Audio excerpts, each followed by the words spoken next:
তার মুণ্ডচ্ছেদন করবার জন্য ছুটে গিয়েছিলেন।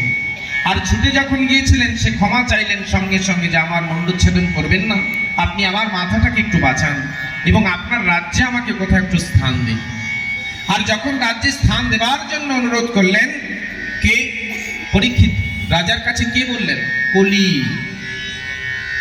কলি, সেই কলি যখন বললেন যে পরীক্ষিত রাজার কাছে আমাকে একটুখানি মাথা গোজার স্থান দিন, কিন্তু পরীক্ষিত রাজা তখন সমস্ত তার দোষের বিচার করে দেখলেন অনেক অনেক দোষ কলির মধ্যে আছে। আমরা কোন যুগে আছি? কলিযুগে আছে। এই জন্য কলির প্রভাবে আজকাল এত ছেলে মেয়েদের বিপদগামী হচ্ছে। একমাত্র সংস্করণের জন্য মায়েরা যদি সঠিক হই, মায়ের তখনই মা সঠিক মা হবে, রত্নগর্ভা হবে কখন? যখন মা হরি কথা আস্বাদন করবে, তবে তার সন্তানদের মধ্যে শুভ বুদ্ধি আসবে।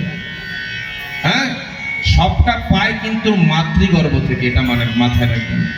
সন্তান যদি খারাপ হয়েছে তাহলে কিন্তু সেটা দায়ী শুধু সন্তানেরা নয়। আজকে রাবণের মা ভালো ছিল না, পিতা ছিলেন মুনি, সেজন্য মায়ের ভূমিকা অনেক বড়। আজকে কলির যখন দোষের বিচার করলে দেখবেন প্রচুর দোষ, গুণের লবলেশ নাই। আর গুণের বিচার করতে গিয়ে দেখলেন একটা গুণ আছে, কার? কলি।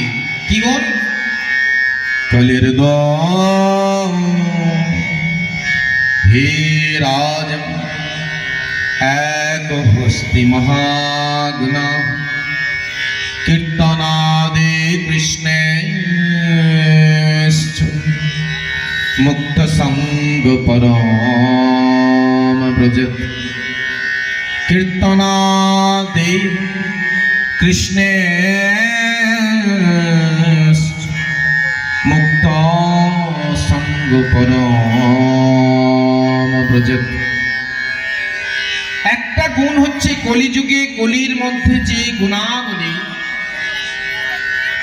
সেই গুণটা আমি একটু মনোজদাকে মঞ্চে চাইছি, একটুখানি 1 মিনিটের জন্য।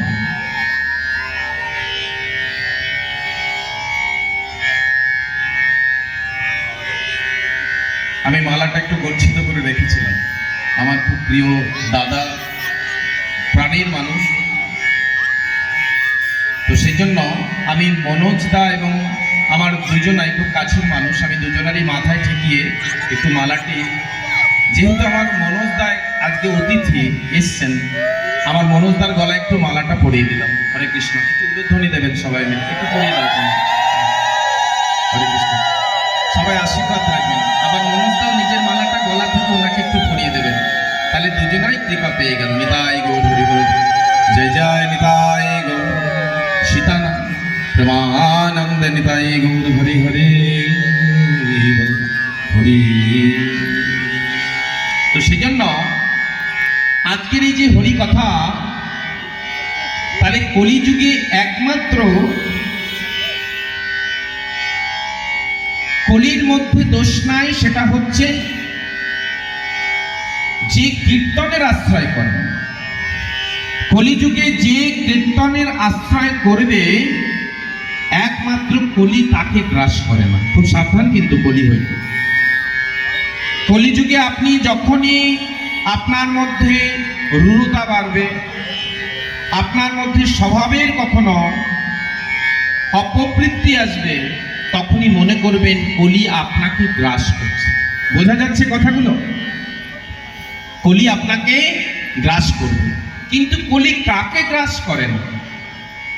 কলি কাকে গ্রাস করেন না? করেন না তাকেই যিনি কলিযুগে একমাত্র কীর্তনের আশ্রয় করেন। একটু আগে বললাম না, কীর্তনা দেবা কৃষ্ণেশ্চ মুক্ত সঙ্গ পরম ব্রজেত।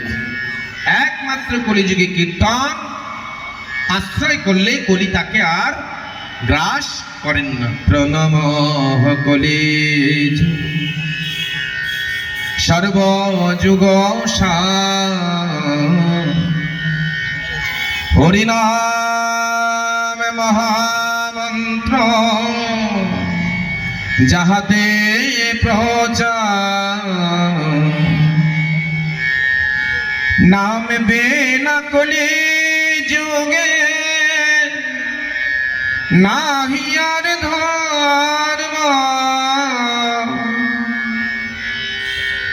সর্ব যুগে সারনা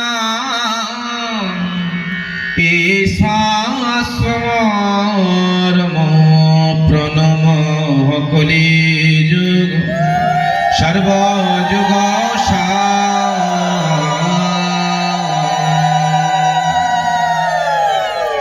তাহলে কৃষ্ণ নাম কলি যুগে যদি না ভজি হবে হবে কি হবে না। সেজন্য কৃষ্ণ নামকে এই কলি যুগে, অন্যান্য যুগে যজ্ঞ ছিল, অশ্বমের যজ্ঞ ছিল, রাজশুভ যজ্ঞ ছিল, গোমের যজ্ঞ ছিল, এই সমস্ত যজ্ঞ ছিল একমাত্র